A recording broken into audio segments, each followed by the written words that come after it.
The line at the register wasn't long, but it felt heavy, like everyone was waiting for something to go wrong.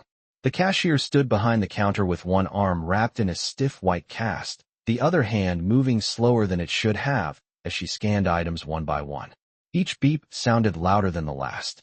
The man in front of her, dressed in a worn jacket and a plain cap, watched quietly, not at the prices on the screen, but at the way her jaw tightened every time she shifted her weight. A manager hovered a few feet away, eyes sharp, impatient, already annoyed by the delay. No one said it out loud yet, but the tension was obvious. Something wasn't right here, and whatever caused that broken arm wasn't just bad luck. Hello everyone. Before we begin today's story, I have a small favor to ask. Please hit subscribe and turn on the notification bell so you never miss our channel's new videos. It's quick, free, and the best way to support us in bringing you more dramatic stories. Your support means the world to us. Where are you watching from? Drop your city or country in the comments below. Thank you very much. The cashier tried to smile as she handed back the receipt, but her fingers trembled when she reached for it, the cast brushing the edge of the counter like it didn't quite belong there. The manager finally spoke, loud enough for the people in line to hear, telling her to speed it up, reminding her that customers didn't have all day. His tone wasn't professional, it was personal, the kind that assumes obedience without respect. The man in the cap noticed how her shoulders pulled inward at the sound of his voice, how she apologized even though no one had accused her of anything out loud. A woman waiting behind him sighed dramatically and muttered something about incompetence, and the manager nodded along, as if that comment confirmed what he already believed. The cashier kept working, using her uninjured hand to steady the scanner, carefully avoiding any movement that might send pain up her arm. The man paid in cash and didn't leave right away. He stepped aside, close enough to hear the manager lean in and whisper that if she couldn't handle the job, plenty of other people would. That was when the man looked up at the cameras mounted above the aisle, then at the schedule taped behind the counter. She was working a double shift, with a broken arm. He asked her quietly if she was okay. She hesitated before answering, eyes flicking toward the manager, then nodded even though her face said otherwise. A stock clerk nearby shifted uncomfortably, pretending to straighten shelves while clearly listening. The manager shot him a look that told him to mind his business. The man in the cap felt something familiar tighten in his chest, a memory of places like this where silence was rewarded and speaking up came at a cost. He didn't raise his voice. He didn't accuse anyone. He simply waited, watching as the line moved and the pressure stayed focused on one injured worker who clearly didn't have the option to go home. When the register finally closed for a brief lull, the manager complained about lost time and profits, making it clear that her injury was an inconvenience, not a concern. The man pulled out his phone, typed a short message, and slid it back into his pocket. He asked one more question, calm and direct, about how she broke her arm. She opened her mouth, then stopped, swallowing hard before saying it happened here. The stock clerk froze. The manager laughed it off, calling it an accident, but his eyes shifted toward the cameras again. The man nodded slowly, as if confirming something he already suspected. He thanked her, wished her well, and walked toward the exit without another word. To anyone watching, he was just another customer passing through. What no one in that store realized yet was that he wasn't there by chance, and the truth behind that broken arm was about to cost a lot more than a few minutes at the register. The automatic doors slid shut behind him, but the man did not leave the parking lot right away. He stood just outside the store, watching through the glass as the cashier with the broken arm adjusted her stance and prepared for the next wave of customers. Inside, the manager resumed pacing, pointing at the register, reminding her again that breaks were a privilege and not a right. The man checked his phone once more, reading the brief confirmation that had already come back, then slipped it away as if nothing had changed. He walked back inside, not to confront anyone, but to listen. A delivery truck rolled up to the loading bay, and two workers jumped down, already arguing about how fast they were expected to unload. One of them complained about being short-staffed, about people quitting because the hours were brutal and the pay barely covered gas. The other shrugged and said management did not care because there was always someone else desperate enough to take the shift. At the register, the cashier winced as she lifted a bag that was clearly heavier than it should have been for someone with an injured arm. The man noticed there was no stool behind the counter, no accommodation, just a hard floor and an expectation to endure it. He struck up a quiet conversation with the stock clerk who had been pretending not to listen earlier. The clerk admitted, in a voice kept low on purpose, that accidents happened all the time here and that injuries were treated like inconveniences. He said the broken arm came from a fall in the back room when a ladder slipped, and instead of filing a proper report, the manager told her to clock out, get it wrapped, and come back if she wanted her hours next week. As the clerk spoke, his eyes kept drifting toward the manager, who was now lecturing another employee for not smiling enough. The man nodded slowly, absorbing each detail, not interrupting, not reacting. A customer nearby raised her voice, annoyed that the line was moving slowly again, and the manager seized the moment, blaming the cashier openly, saying she should have thought about her performance before showing up injured. The cashier apologized again, quieter this time, her voice barely carrying over the scanner beeps. The man felt the familiar weight of restraint, the discipline it took to stay calm in a place that ran on humiliation as a management tool. He remembered being younger, standing in rooms like this, watching people talk down to workers who had no leverage, no safety net, no one listening. He moved closer to the register, not crowding her, just close enough to be present, and asked if she had been offered medical leave. She shook her head quickly, fear flashing across her face before she could hide it, and said she could not afford to miss a paycheck. The manager overheard and stepped in, telling him that store policies were none of his concern and that if he kept distracting employees, he would be asked to leave. The man met his eyes calmly and apologized, not for asking, but for holding up the line, and stepped back. Behind the scenes, his earlier message had already set things in motion. Timestamps were being pulled. Camera footage was being flagged. Payroll records were being reviewed for missed breaks and unpaid overtime. The truth was unfolding quietly, without a scene, without raised voices. Inside the store, nothing looked different yet. The cashier kept working through the pain.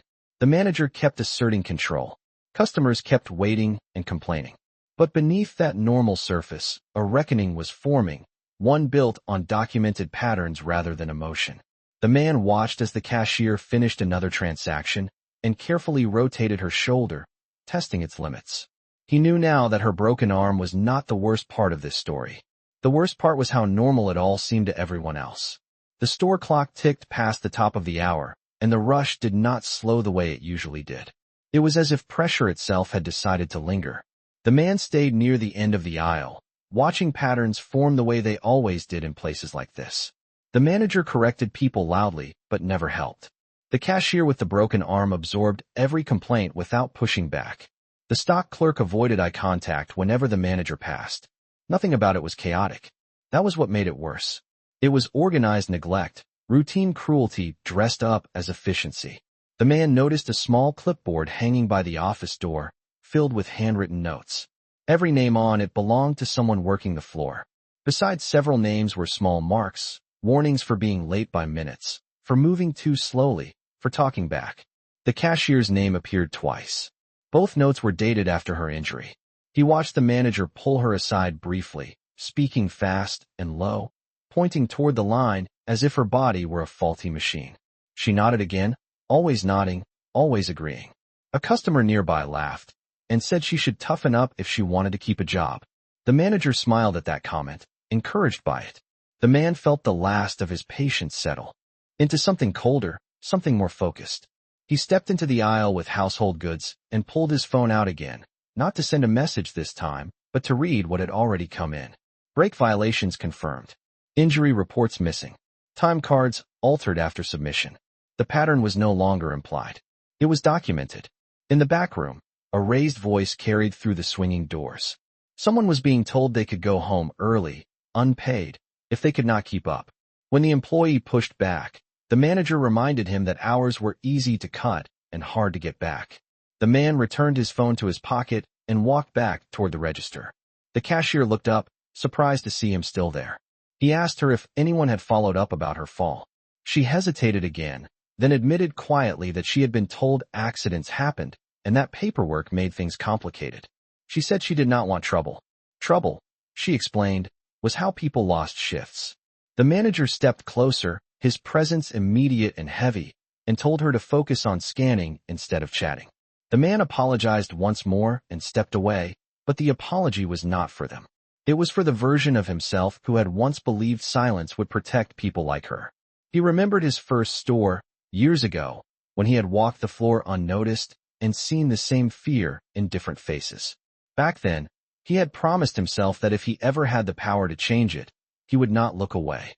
Now the power was there, waiting, restrained only by timing. The manager announced a surprise inventory check, groans rippling through the staff. It meant longer hours and no overtime approval. The cashier shifted her arm again. Pain etched into the movement she tried to hide. The man took a step forward when the manager snapped at her for moving too slowly, his voice sharp enough to cut through the noise of the store. Customers turned to look. The air tightened.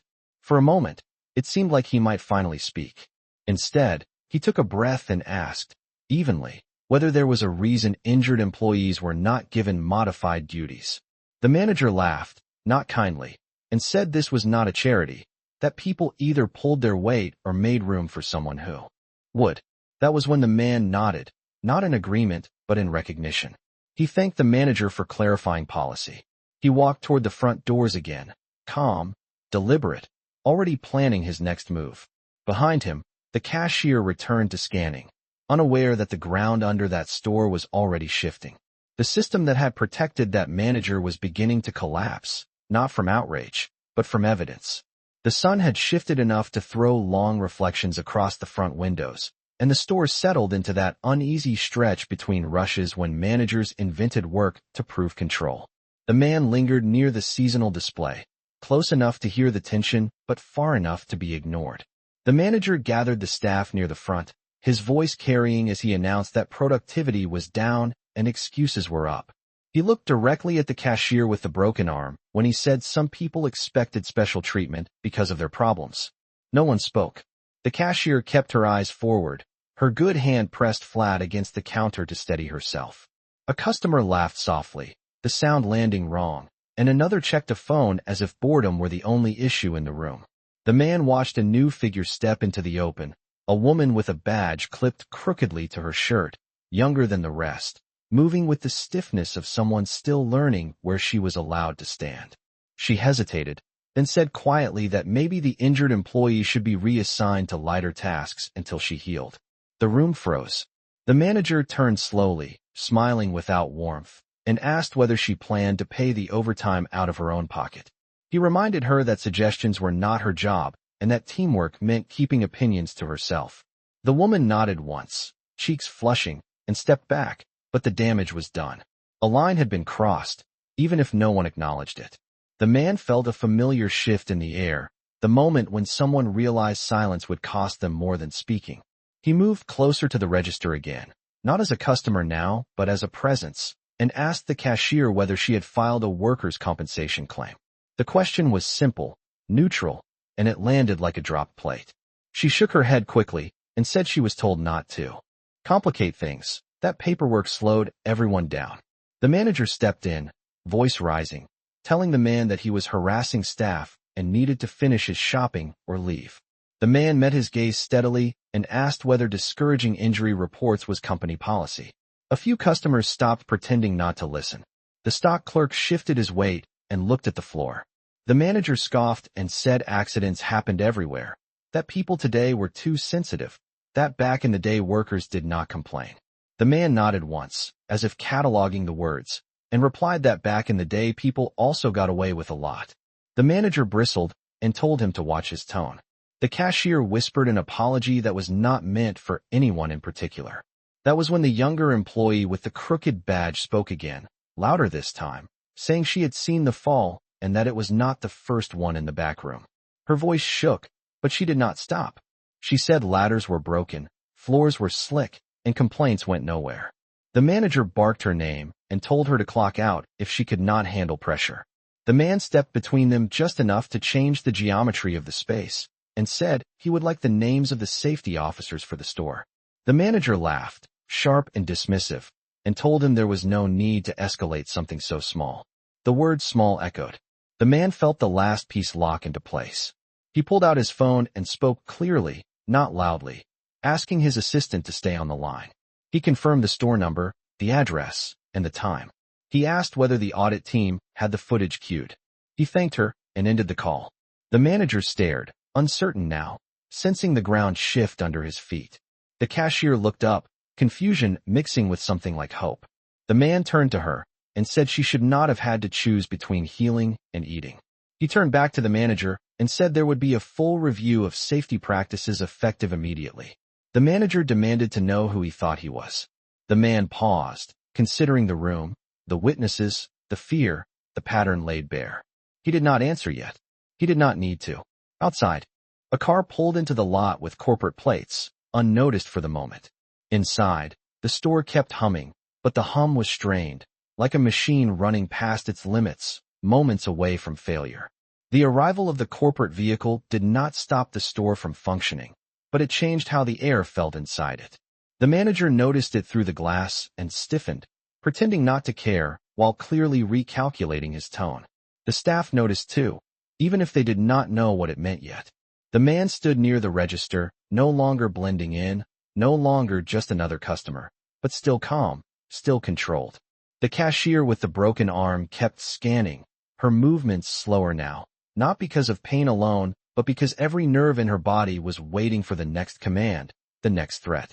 The manager cleared his throat and announced that everyone needed to stay focused, that corporate visits were routine and nothing to panic about. The words rang hollow. The younger employee with the crooked badge stood frozen, unsure whether she had already said too much. The man watched her hands tremble slightly, then steadied herself. He remembered that moment well, the point of no return when silence no longer felt safe. The corporate representative entered through the front doors with a clipboard and a neutral expression, scanning the room the way people did when they were trained to see patterns instead of excuses. She introduced herself to the manager, asked for a quick walkthrough, and noted the staffing levels without comment. The manager launched into an explanation about labor shortages and high expectations, framing discipline as leadership. The man listened from a few feet away, eyes moving between the cashier and the representative. When the representative noticed the cast, she paused, just long enough for the question to surface without being asked. The manager rushed to fill the silence, calling it a minor incident, already handled. The cashier flinched. The man spoke then, not over anyone, not angrily, but clearly, stating that the injury occurred on site and that no formal report had been filed. The manager spun toward him, face flushed, demanding to know who he thought he was. The corporate representative raised a hand, asking the man to continue. He did, explaining what he had observed, the lack of accommodations, the altered time cards, the pressure to keep working through injury. He did not embellish. He did not speculate. He recited facts the way someone used to accountability did.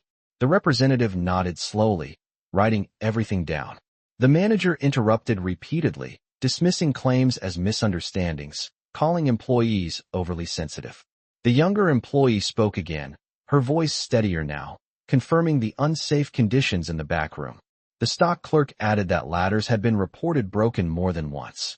The manager's authority began to unravel, not dramatically, but piece by piece, each testimony removing another layer of control. The cashier finally spoke, quiet but firm, saying she had been told not to file paperwork if she wanted to keep her hours. Her words landed harder than anything else said so far. The corporate representative asked her to repeat it. She did. The man watched the shift happen, the moment when fear gave way to truth because someone with power was finally listening. He felt the weight of memory press in, the faces of workers from his past who never got this moment. The manager attempted to laugh it off again, but no one joined him this time. The representative asked him to step into the office. He protested, insisting he had done nothing wrong, that he was just enforcing standards. She told him calmly that standards were exactly what they were here to review. As they walked away, the store grew quieter, the usual noise subdued by uncertainty. The man turned to the cashier and told her she could sit down, that her shift was paused until further notice. She hesitated, waiting for permission that no longer came from the manager. When she finally sat, the relief was visible, mixed with disbelief. The man knew this was only the midpoint. The worst truths were still surfacing, and the system that allowed this to happen was about to be exposed far beyond this one store. The office door closed with a muted click, And for the first time since the man had walked into the store, the manager was no longer the loudest presence in the room. Through the glass, the staff could see silhouettes shifting, a clipboard moving from one hand to another, the posture of authority slowly changing sides. The store itself felt suspended, as if everyone was waiting for permission to breathe. The man remained near the register, close enough to the cashier to be reassuring, but careful not to crowd her. She sat on a low stool now, her injured arm resting awkwardly in her lap, eyes fixed on the floor as though the ground were safer than hope. The younger employee stood a few feet away, arms crossed tight against her chest, replaying her own words in her head, wondering if she had just ended her job or saved someone else from years of quiet damage. The corporate representative emerged from the office briefly to request copies of the last 6 months of schedules, injury logs, and payroll records. The request alone caused a ripple of panic. A supervisor from the back hurried to the computer terminal, fingers fumbling as if speed could undo what was already exposed. The man watched carefully, noting how systems built to control workers became clumsy when forced to explain themselves. He stepped aside to take another call, his voice low and measured, confirming that legal and human resources were looped in, that the review was now formal, that no documents were to be altered or removed. He ended the call and returned to the floor, where several customers lingered longer than they needed to, drawn by the tension and the rare sight of power being questioned. One customer asked quietly what was going on. The man replied simply that safety concerns were being addressed. It was not a lie, just not the full truth. Inside the office, voices rose briefly, then dropped again. The manager emerged alone this time, face pale, jaw clenched, no longer in control of the narrative. He attempted to reassert authority by telling staff to get back to work, but the corporate representative followed him out and told him to wait. That single word carried more weight than all his earlier commands combined. The cashier looked up, eyes widening slightly, as if testing whether this reversal was real. The man met her gaze and nodded once, a small confirmation that she was not imagining it. The representative addressed the staff calmly, explaining that an immediate safety review was underway and that no one would be penalized for speaking honestly. The younger employee let out a breath she had been holding all day. The stock clerk straightened, shoulders easing for the first time. The manager interrupted again, insisting that grievances were being exaggerated, that discipline was being mistaken for abuse. The representative did not argue. She simply asked him to hand over his store keys and badge pending review. The sound they made hitting the counter was not loud, but it echoed. A few customers gasped. The man remained still, watching the moment land, not with satisfaction, but with gravity. He knew that removal was only the beginning. Systems that allowed this behavior did not disappear with one badge. He turned to the cashier and asked if she felt comfortable sharing more about her injury now that the pressure was off. She hesitated, then nodded, speaking slowly, describing the fall, the pain, the fear of losing her job if she reported it. Each word felt like it reclaimed a small piece of dignity. The representative listened closely, documenting everything. The man felt the familiar mix of anger and resolve settle in his chest. This was why he had come without announcing himself. This was why he needed to see it with his own eyes. As the representative concluded the initial steps and informed the manager that he was suspended effective immediately, the store seemed to exhale. The manager protested weakly, but no one backed him now. The man watched as security escorted him toward the exit, his authority reduced to a memory. He knew the next phase would be harder, broader, and far more public. And he was ready for it. The moment the manager disappeared through the front doors with security at his side, the store did not erupt into celebration the way movies suggested it might. Instead, it went quiet in a way that felt unfamiliar, like a room after a storm when people are not yet sure it is safe to step outside. Customers lingered near the aisles, pretending to browse while clearly watching. Employees stood closer together, exchanging looks that carried equal parts relief and disbelief. The man remained where he was, steady and composed, as if this outcome had never been in question. The corporate representative approached him, her expression shifting from procedural to curious, and asked quietly how long he had been observing the situation. He answered honestly, saying long enough to understand that this was not an isolated incident but a pattern that had been allowed to grow. She nodded, then asked the question that had been circling the room since the first phone call, asking who he was and why he seemed so certain about next steps. He looked around before answering, taking in the cashier with the broken arm, the younger employee who had spoken up, the stock clerk who had finally lifted his head. He said his name clearly and without flourish, then stated that he was the founder and chief executive officer of the company that owned the store. The words did not land all at once. They moved through the space slowly, like a wave that started at the front and rolled back. Someone near the registers inhaled sharply. The cashier froze, her eyes widening as she searched his face again, seeing him differently now. The younger employee whispered something under her breath, not in disbelief, but in relief. The corporate representative straightened instinctively, understanding the weight of what had just been revealed. The man continued speaking, explaining that he often visited stores unannounced because reports and summaries never told the whole story. He said he needed to see how people were treated when they believed no one important was watching. A customer nearby muttered that they had never seen anything like this. Another nodded, saying it explained why the man had stayed so calm while everything unfolded. The cashier finally spoke, her voice barely above a whisper, asking if she was in trouble for saying what she did. The man turned to her immediately and told her no, that she had done exactly what the company claimed to value, that speaking the truth was not a violation but a responsibility. He told her job was safe and that her injury would be properly documented and treated. Tears welled in her eyes, not dramatic, just quiet, the kind that came from being believed after too long. The corporate representative asked how he wanted to proceed. He replied that the store would be temporarily closed for a full safety and labor review, effective immediately. He said all employees would be paid for the remainder of their shifts and compensated for any missed wages tied to injuries or improper scheduling. Murmurs spread through the staff, cautious but hopeful. A customer asked whether this kind of thing happened often. The man answered that it happened too often when systems rewarded silence and punished vulnerability. He looked at the younger employee and thanked her for speaking up, telling her that courage like that was how change actually started. She nodded, tears threatening, standing a little taller than before. The man then addressed the room as a whole, not raising his voice, not performing authority, simply stating that discrimination and neglect did not align with the standards he had built the company on and that accountability would not stop with one suspended manager. He said there would be a broader investigation, one that looked at regional oversight and complaint handling, because harm did not exist in isolation. As he finished, the weight of his words settled in. This was not a dramatic ending, but a turning point. The cashier adjusted her cast and exhaled, as if releasing a breath she had been holding since the day she fell. Outside, the corporate vehicle waited, ready to carry this moment into something larger. Inside, for the first time all day, the store felt like a place where truth could exist without fear. By the time the announcement of the temporary closure spread through the store, the reality of what was happening began to settle in.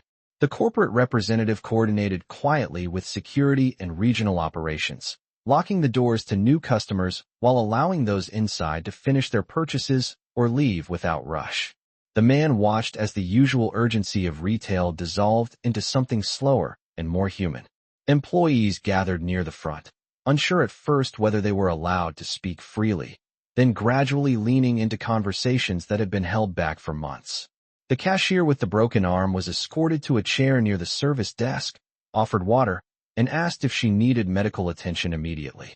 She said she would be all right for now, still adjusting to the unfamiliar experience of being asked instead of told.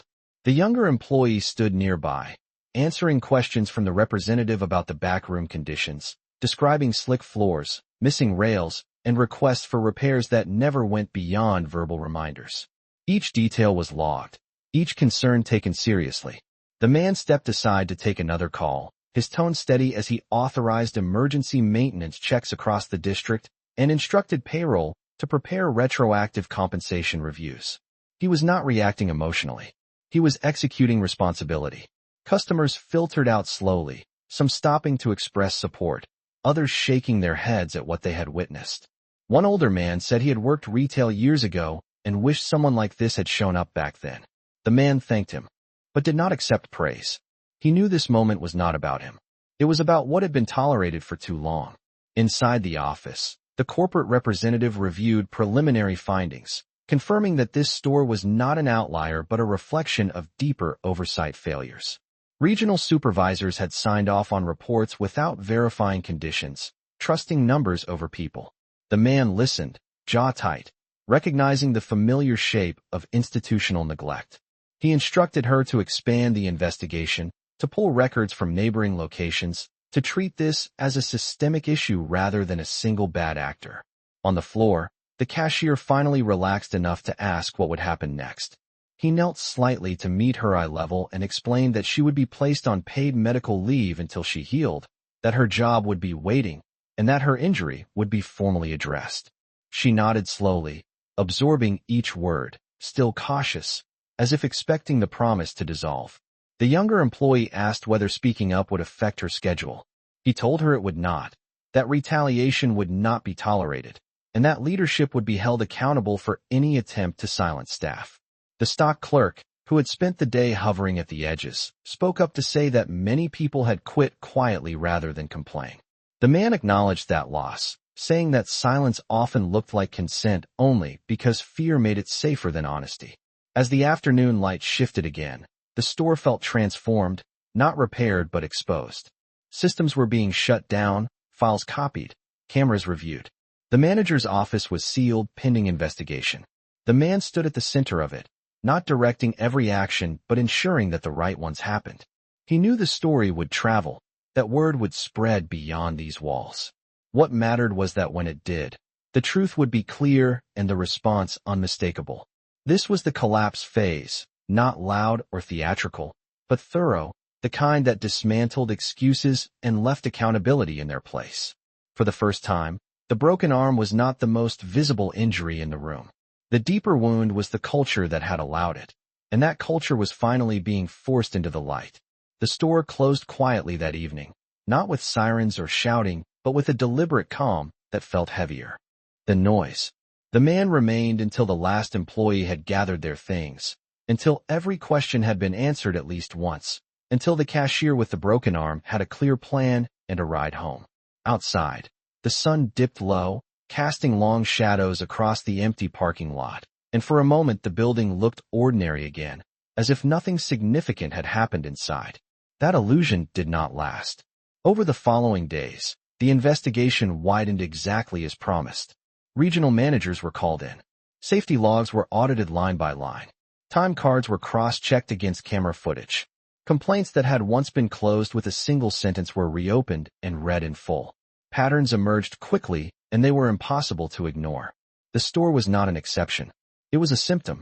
The man addressed his executive team in a meeting that did not involve raised voices or defensive explanations. He laid out what he had seen with his own eyes and what the data now confirmed. He made it clear that leadership did not begin with policy documents, but with how people were treated when no one important appeared to be watching. Several supervisors were placed on leave pending review. Others resigned quietly before formal action could be taken. Training programs were rewritten. Reporting systems were rebuilt to protect workers instead of managers. Back at home, the cashier attended her medical appointment without fear of losing income. Her injury was documented properly this time, and her recovery supported. When she returned to work weeks later, it was to a different environment, one where a chair waited behind the register and a supervisor checked in without suspicion. The younger employee who had spoken up was promoted to a safety liaison role, not as a reward, but as recognition that accountability needed voices from the floor. The stock clerk noticed changes too, fewer threats disguised as jokes, fewer warnings written in red ink, more conversations that involved listening instead of commands. Word spread beyond that one location. Employees at other stores began sharing stories, cautiously at first, then with growing confidence as they saw real consequences follow honesty.